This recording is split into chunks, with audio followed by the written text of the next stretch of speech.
শীতকাল মানেই হাঁসের মাংস রান্না হবে না? তা হবে না, তা হবে না। বন্ধুরা আসসালামু আলাইকুম। সবাই কেমন আছেন? আজকে নিয়ে আসলাম হচ্ছে পাতি হাঁস রান্নার রেসিপি নিয়ে আশা করি আপনাদের ভালো লাগবে। বন্ধুরা ১ম এ হচ্ছে আমি হাঁসটাকে হচ্ছে ভালোভাবে পরিষ্কার পরিচ্ছন্ন করে হচ্ছে কাটা বাছা করে ধুয়ে পরিষ্কার করে নিয়েছি। এই যে রেডি করে নিলাম রান্নার জন্য। আর আজকে আমি হাঁসের মাংসটা রান্না করব হচ্ছে মেরিনেট করে কিছুক্ষণ রেখে দিব। তারপরে হচ্ছে রান্না করব। আর একটা কথা না বললেই নয়, হাঁসের মাংস মানে বাইরের কেউ যদি রান্না করে আমার না খুব বেশি খেতে ইচ্ছা করে না, পছন্দই হয় না। হাঁস পরিষ্কার করা হচ্ছে একটা ঝক্কি ঝামেলার কাজ। অনেকেই আছে যে নোংরাভাবে পরিষ্কার করে, যেটা আমার একদম ভালো লাগে না। তাই হাঁসের মাংস খাওয়াটা আমি বাইরে একদমই পারফেক্ট মনে করি না। আমি মনে করি হাঁসের মাংস খেতে হলে নিজে পরিষ্কার পরিচ্ছন্ন করে নিজের মতো করে খাওয়া। এটাই হচ্ছে সবচেয়ে বেটার অপশন।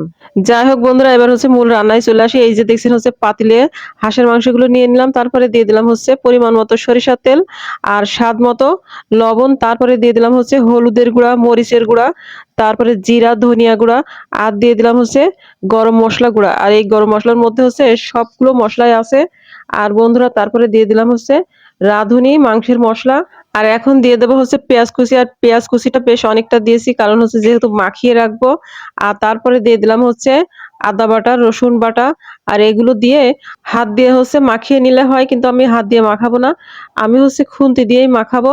কারণ আমার কাছে মনে হয় যে হাত দিয়ে মাখালেও যেই টেস্ট আসে, আবার খুন্তি দিয়ে মাখালেও সেই একই টেস্ট আসে। আর এই যে বন্ধুরা আমি হচ্ছে সব মসলাগুলো একসঙ্গে মাংসের মধ্যে দিয়ে দিলাম। আর এখন হচ্ছে এটাকে আমি সুন্দরভাবে হচ্ছে মাখিয়ে বেশ কিছুক্ষণ হচ্ছে রেখে দিব। আর এই যে আমি হচ্ছে খুন্তি দিয়ে সুন্দর করে হচ্ছে মাখিয়ে রেখে দেওয়ার জন্য রেডি করছি। আর বন্ধুরা এই হাঁসের মাংসটা আমি হচ্ছে মেরিনেট করে ১ ঘন্টা হচ্ছে রেখে দিব ঢেকে। তারপর হচ্ছে রান্না করব। আর এই যে মাশাআল্লাহ সুন্দরভাবে হচ্ছে এপিট ওপিট করে সুন্দর করে আমি মাংসটা সুন্দর করে মাখিয়ে নিয়েছি। আর তারপরে হচ্ছে ঢেকে সুন্দর করে রেখে দিব জাস্ট হচ্ছে ১ ঘন্টা মতো। আর এই যে বন্ধুরা ১ ঘন্টা মাংস হচ্ছে মেরিনেট করে রেখে দেওয়ার পরে এখন হচ্ছে চুলায় বসিয়ে দিলাম।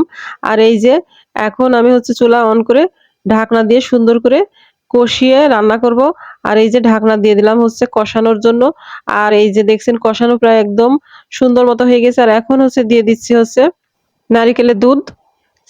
বন্ধুরা আমার বাসায় হচ্ছে হাঁসের মাংস রান্না মানেই হচ্ছে নারিকেলের দুধ দিয়ে রান্না করা। নারিকেলের দুধ ছাড়া হাঁসের মাংস একদমই পছন্দ করে না। অনেকেই আছে যে নারিকেলের দুধ ছাড়া হচ্ছে হাঁসের মাংস খায় বা রান্না করে।